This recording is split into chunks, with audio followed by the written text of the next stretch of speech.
Chapter 1. The Church of Content. We're in a church. That's not a metaphor. That's literally where this started.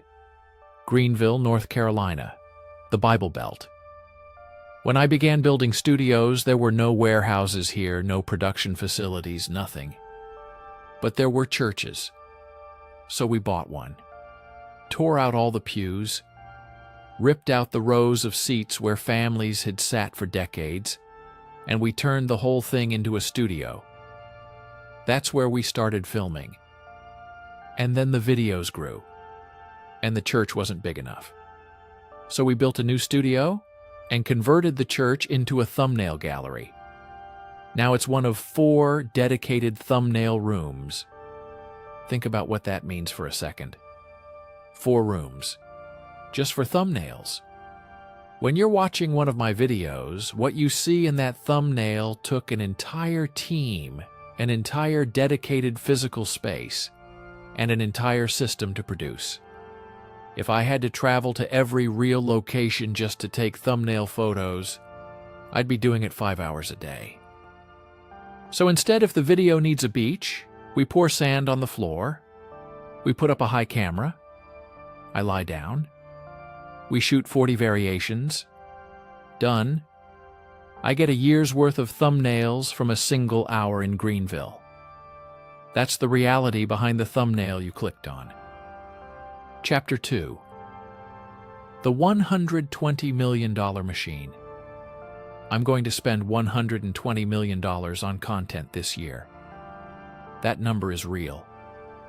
That's what it costs to do what I do at the scale I do it.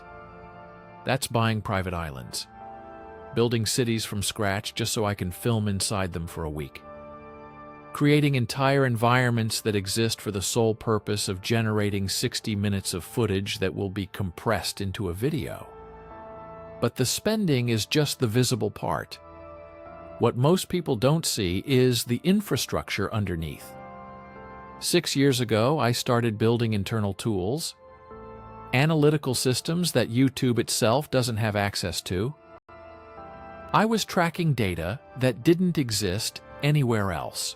Whether views were coming from long or short videos, how each individual video was performing relative to the channel's baseline, rating every video on a performance scale out of 10. The most powerful tool is what I call exceptional performance detection. Every YouTube video that dramatically outperforms the channel average gets flagged. If a channel normally gets 1 million views and suddenly one video gets 5 million, that video goes into the system. We study it. We ask why.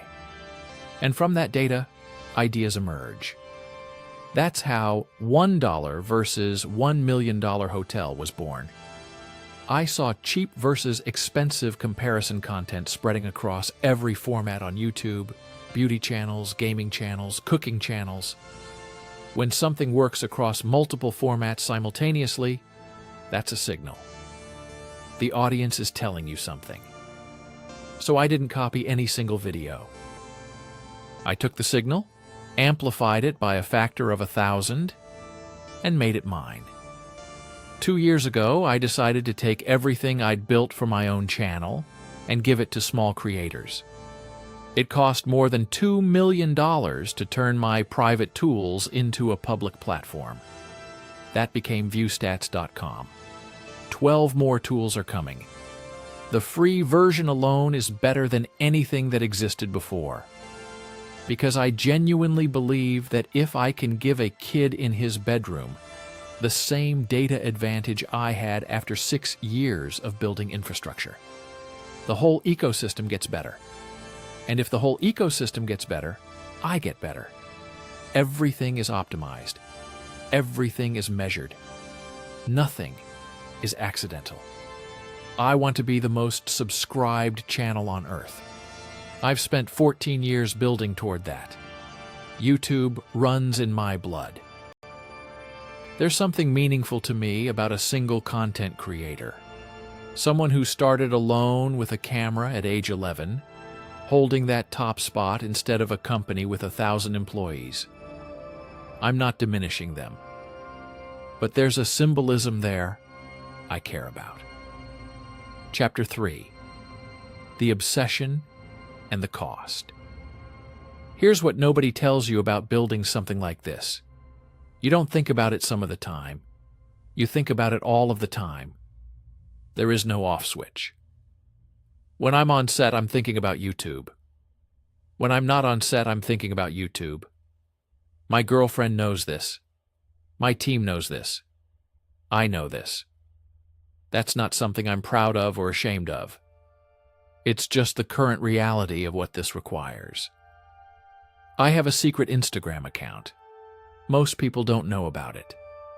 The reason it exists is that I use it to study content, to observe what's working, what's resonating, what patterns are emerging, without my own presence distorting what I see. It's a research tool disguised as a social media account. The obsession goes that deep. Someone asked me recently if I've thought about having kids. I have a girlfriend. I have a dog. That's where I am. And I'll be honest, the idea of having a child someday sounds extraordinary to me. Teaching a miniature version of myself everything I've learned the hard way. Turning them into a business mind by the time they're 15. I would have given anything for that kind of guidance when I was starting. But I know what having a child actually requires. You have to think about that child constantly. Whether you're with them or not, your brain is always processing that responsibility. And I realized that's exactly what YouTube is to me right now. YouTube is already occupying that mental space completely. Every hour, every day, if I brought a child into my life today, I would fail them. Not because I don't care, but because I've already made a different commitment at that level of depth. And you can't split that kind of attention and have both things survive. The machine requires everything. That's not negotiable. I started this channel at 11 years old. I made a video when I had 8,000 subscribers telling my future self that I hoped, maybe someday, I'd reach 1 million.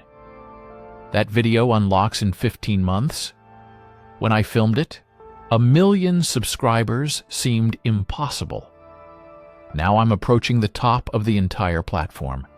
Every dollar spent, every church converted, every island purchased, every hour of sleep traded in, it was in service of that kid talking to a camera in his room, genuinely uncertain if anyone would ever watch.